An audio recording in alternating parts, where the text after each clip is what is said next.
There's a quiet kind of stress that doesn't always show up as anxiety or the burnout, but it lives in unpaid bills, sleepless nights, and that constant background pressure of money. So, dear listeners, today we are talking about what really happens to the mind when finances feel out of control and what becomes possible when clarity replaces the chaos.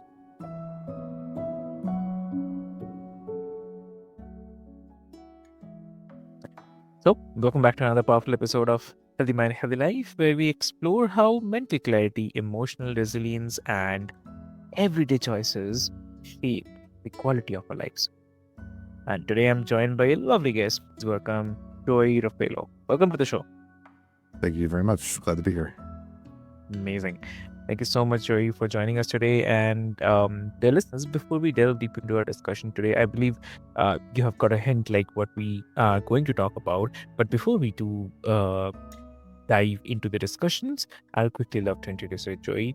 So, Joy is a best-selling author, finance coach, and host of the Prosperity Couch, who That's correct. transformed, yeah, so who transformed his own life by paying off over, can you guess the number? Oh, let me tell you. Yeah, $370,000. exactly. $370,000 in debt and now help others do the same with practical and no nonsense strategies. And in this conversation, dear listeners, we will explore the deep connection between financial health, mental well being, and the sustainable personal growth. So, why do it? Let's get started. Welcome to the show again. I'm happy to be here, dude. I'm excited. Amazing. So, Joey, like before we get into the strategies or maybe the systems, um, I'm really curious. Like, when you think back to the season, like when uh, debt felt overwhelming, then Mm. what was what was happening inside your mind before than anything else? Wow. So, oof, Uh-huh. a lot of different things going on at one time, right? So the first thing was that I could fix this. Mm. There's the first. Well, I guess there is no problem. Yeah. That's the first thing that goes through your mind. There's no problem, Mm. and then you start seeing it. There might be a little bit of a problem, and you go, I Yeah. got this." And then you start going, maybe I don't got this. And Yeah. then you start hiding and you start shrinking inside yourself, like, I don't want to deal with it. And then Mm. eventually then you start drowning. Think of it as like a pool, right? So you get in a Yeah. pool and you go from you just get your toes wet, Yes. and you're walking in, and then all of a sudden you kind of go deeper and deeper into the pool and you get to the deep end. But imagine not being able to swim. Yes. That's what it felt like. It's like, okay, I can handle this. I got it. I got it. I got it. And then I don't got it. Exactly. Yeah. I mean, you have everything, but still, then that time you feel like where to go. It's deep ocean, right? So Hmm. exactly. Exactly. Yeah. You're struggling, you start expending more energy, you Mm. uh start floundering around a little bit, and then you start getting Mm. tired and you just don't want to deal with it. And you can either drown or you can learn how to Yes. swim. Very true. Yep. Exactly. And like I mean, definitely I believe about the misconceptions as well. So like a lot of people believe that the financial stress is purely about the numbers, like the expenses, income, debt totals. But from your experience, uh, what do you think? I mean, what's the biggest misconception people have about why money struggles uh, feel so heavy mentally? I think there's a lot of pressure put on by society to you have to be, in order to be successful, you have to be financially successful. So we're all chasing that carrot on the string, that golden nugget that we're Yep. all working towards to look back and Mm. go, hey, I was a success. And I Yeah. just had this conversation with somebody the other day, Avik, where I was talking about, um, prosperity in general and about what it looks like to be successful in life, right? I can have $1 million and have no friends, or I could just get by in my daily stuff and have a ton of friends, a community that shows up for me when I need him. Uh, Never want for anything because people are always willing to like support you. Well, Mm. who's more successful, Yes. right? I'm not saying that you should not strive to be financially successful because you do want to leave a legacy. You do want to leave something to your kids or the grandkids or the community at large or something you do want to make an impact, but you can make an impact Mm. without having it to be financial as well. Very true. Yep. Yep. Exactly. So, yeah, I mean, if you can also share like what tends to happen psychologically, like when someone keeps telling themselves that I'm just bad with money. It's a very common thing, right? Like, oh, It's a most good people, one. Yeah. yeah. I mean, in my introduction, I would also Uh-huh. include that I'm a behavioral finance coach. So I help people uncover the why they are bad Mm. with money or why they are the way they are with money. Let me Okay. say that 10 times fast. Why they are the way they are with money. And then we address that Yeah. and we reframe it and then we kind of fix it going forward. A lot of Mm. people have these uh, a mentor of mine who doesn't really know he's a mentor of mine, but somebody that I look up to in Mm. the financial planning space is a gentleman by the name of Dr. Brad Klontz. And he framed something called money scripts. And these are Mm. things that are imprinted on us, things that we see as a youth, that we see growing up that are basically our I'll use the word script of how we deal with money. So if we see mom and dad are bad with money, Mm. well, maybe we're going to be bad with money. But that's just because quote unquote, that's just the way things always are. You know, mom always had a car payment. Well, I always have to have a car payment. We always did Okay. this way. You don't know anything different. And it's hard for people to come out of a comfort zone and change the way they are because they're just used to it. So I definitely see that as a big issue for people. It's just this thing of this is the way it's always been. Mm. And it's really hard for me to change. Now that's for everything in life. If I struggle with eating because I love eating, you know, I'm gonna put myself out there a little bit. I love eating like candy or chocolate or cake, right? And if I eat enough of it, I gain weight. Yeah.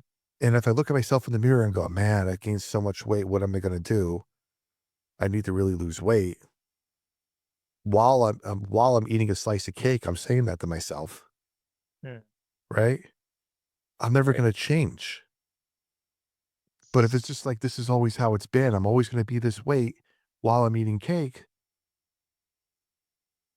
it's the same thing. I gotta Mm. put it down and I gotta do things to change and reframe myself so I could try to do things differently. Yep. Exactly. Mhm. So, definitely, and so I mean, it's not just about the math, but it's all about the identity, self-trust, and the stories that we repeat. Um, Also, I'd say that the mindset layer often it shapes the outcome more than the kind of I would say the Excel spreadsheets that ever could, right? Absolutely. If you go into it with a defeatist mindset, Mhm. you're never gonna succeed. Yeah. You're never gonna succeed. If it's a woe is me, I'm never gonna get out of this. This is just the way it's always been. You're not gonna succeed. Now, mindset's the toughest thing to change because if Mhm. you went into something going like, man, I am awesome at this, well, you wouldn't be in this situation to begin with, right? So Correct. you're coming into it from a place of like, man, I thought I was good at this. Now I'm beating Mm. myself up because I realize I'm not good at something and I Mm. have to fix myself and I am the problem. But we tend to not want to blame ourselves for things. We tend to want to blame the economy or who's president or who's my boss or, you know, this, that, and everything else and not want to blame ourselves. Yes. it's easy to deflect, right? It's easy to put it on somebody else. It's their fault. It's the going back to my cake analogy, right? It's Mm, the baker's fault. It's the ingredients fault that I'm eating 4 slices of cake and gaining weight. It's mm, not my fault that I'm eating it. It's somebody else's fault. That's how we kind of prop ourselves up and insulate ourselves from um, mm. wrongdoing, or not wrongdoing, but making us realize that we need to change, right? We put Right. it on somebody else rather than take the initiative and fix ourselves. We blame others. So that's easy. It's the easy road. It's the easy path to do. Very true. Very true. Yeah. And when people are stuck in cycles like the paycheck to paycheck thing or the chronic debt, what deeper patterns do you usually see underneath that surface? Well, definitely the paycheck to paycheck cycle. Like, we have a resource called our 8-step guide to stop living paycheck to paycheck. Hmm. It's 8 steps. Okay. In 8 steps, you can stop living paycheck to paycheck. That's how easy it is if you just do the 8 steps. Mhm. It's very simple. So it's not this big thesis statement on and research paper on how it's done, and people need to read all this jargon and all this stuff, and it's 8 steps. So I say that because Mm. getting underneath it again, it's a hard thing for people to just take that first step. The first step is always the hardest, but once they do, they get on the path to getting it done. Exactly. And how much of that is kind of learned behavior versus the emotional coping? Oh, I'd say a good percentage is learned behavior. Um, Now, Mm, you learn behavior and emotional coping, they kind of go hand in hand, but you'll see things in mm, you'll see things not just in money, but in other aspects of somebody's life. Um, so for example, you won't see somebody that has, like, let's say, a kick-ass job. They're dynamite relationships with their friends and family. They are 100% self-confident. They're all these things, and they're bad with money. yeah, It's yeah. it's like a unicorn. That doesn't I have not seen one. Typically, what you find is somebody who's bad with money also is not that confident, let's say, in their job. They may have a rocky relationship. There's patterns you can see in other areas of their life that also reflect with their money. So it's not just one or the other. They kind of go hand in hand. And when you could find out what those patterns are and you can kind of address them in maybe one other area and fix it, then you have the tools to fix it in everywhere else. Mm, So for example, if you I'll give you a quick example. If you are jumping to conclusions with money, like if something's happening in the world and you start emotional spending, you see, an incident overseas or an incident somewhere else, and you're like, man, I'm really worried about what can happen here. I need to buy a lot of things that make me feel good. And then you are stuck at work, or you hate your job, or you're not getting a promotion because you're not really mm, into what you're doing, or you job hop a lot. Something comes up at work where, man, I don't like the way the boss talked to me today, so I'm going to look for another job, and you leave. Well, mm, what's happening is you're seeing these little patterns pop up of something's going on. It's kind of mm, affecting you, and you don't know how to deal with it, so you leave it mm, to find emotional comfort somewhere else. So I worked with somebody who was having issues with their finances, but they also were having issues at work and relationships and other things. And we worked through their work situation.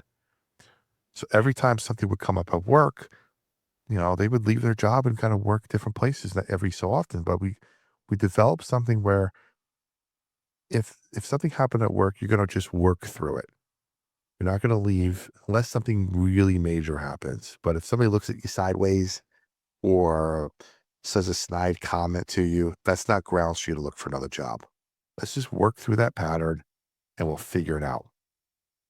Well, they worked through that pattern and they stayed at their job for quite a while and they got promotions and they moved up the ladder. Mm. So, but I say that to say this, Alec, because when something would happen at work that they normally would run from and they push through, Yeah. they now equip themselves to when something would happen in their financial life that they would quit, they push through. Something would happen in their relationships with their significant other and they would kind of quit or retreat. They push through. So they started seeing improvements in all areas of their life. Yep. So these things seep through everything. It's not just I'm bad with money and great with everything else. I challenge you on that. You're probably, if you're bad with money, you probably have some other areas that you can improve on, and everything's connected. I agree. I totally agree. Everything is actually connected.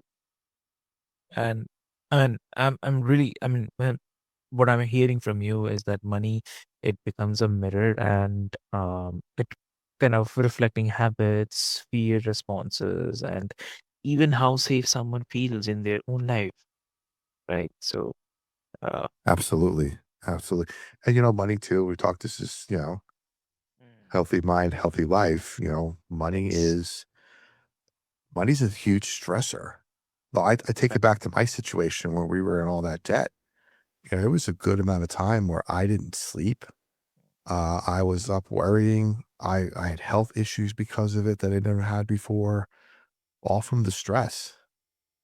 And True. once I realized that I was the problem, but even greater than that, when I realized that I was the solution, Hmm. that's when things changed. Exactly. Exactly true. So, okay, I would love to ask you about kind of change, right? Like when setbacks happen, unexpected expenses, slow business months. So how do you help people stay mentally resilient instead of kind of spiraling? So it's all about the plan, right? Mm. You have to go into something with a plan. I love and I Mm.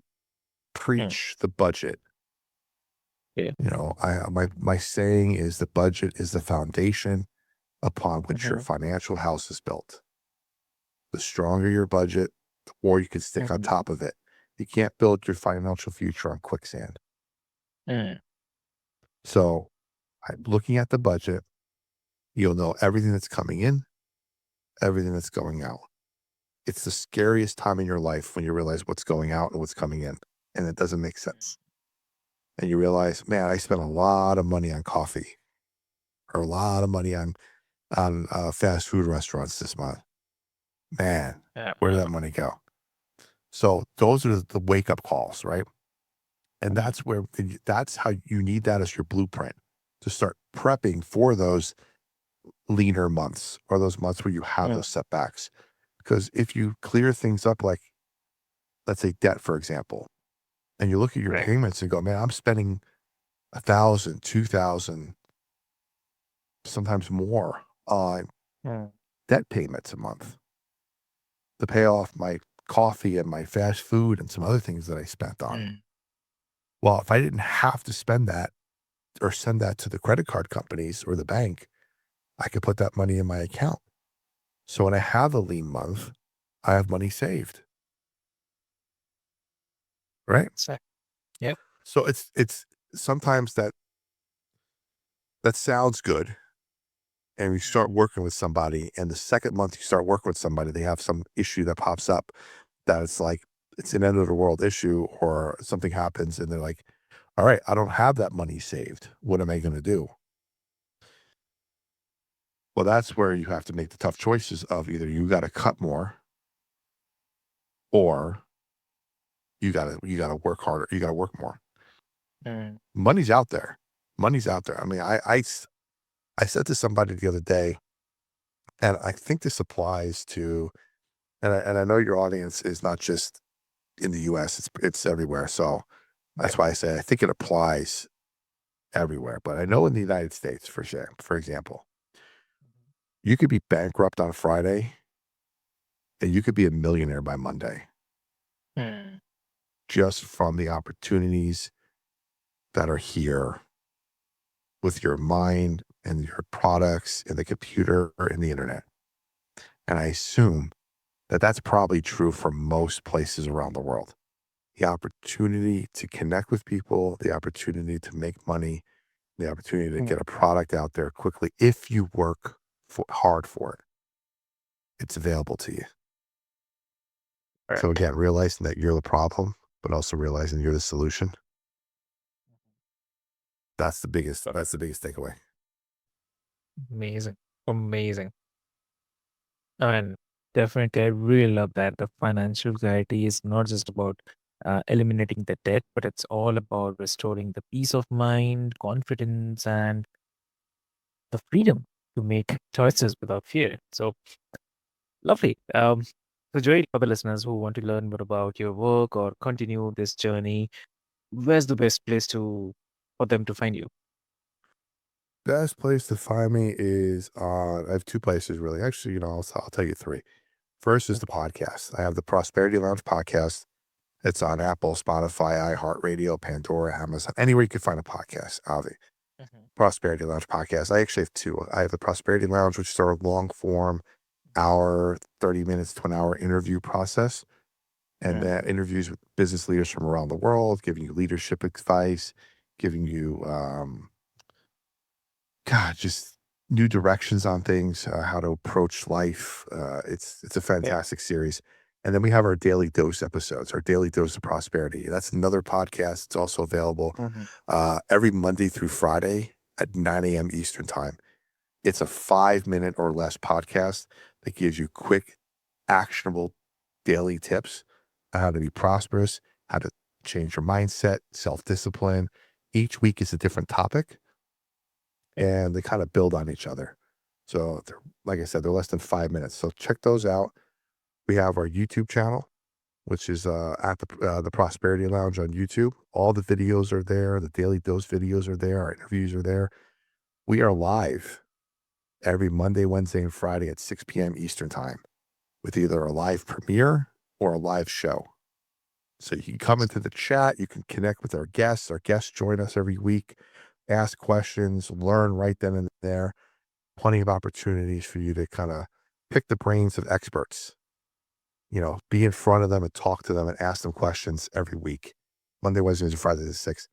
And of course, we have our free community, the Prosperity Lounge.